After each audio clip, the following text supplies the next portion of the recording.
ভারতের ক্রিকেট ঈশ্বর শচীন টেন্ডুলকার তার ছেলে অর্জুন টেন্ডুলকার ও পুত্রবধূ সানিয়া চাঁধকের বিয়ের আমন্ত্রণ জানাতে প্রধানমন্ত্রী নরেন্দ্র মোদীর সঙ্গে সৌজন্য সাক্ষাৎ করেছেন।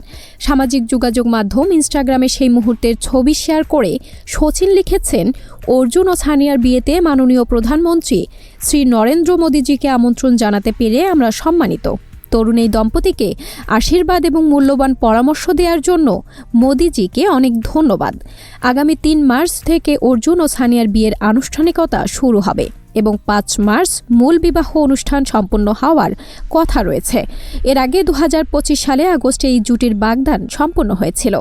অর্জুনের হবু স্ত্রী সানিয়া চাঁধক একজন সফল উদ্যোক্তা এবং মুম্বাইয়ের প্রভাবশালী পরিবারের সন্তান।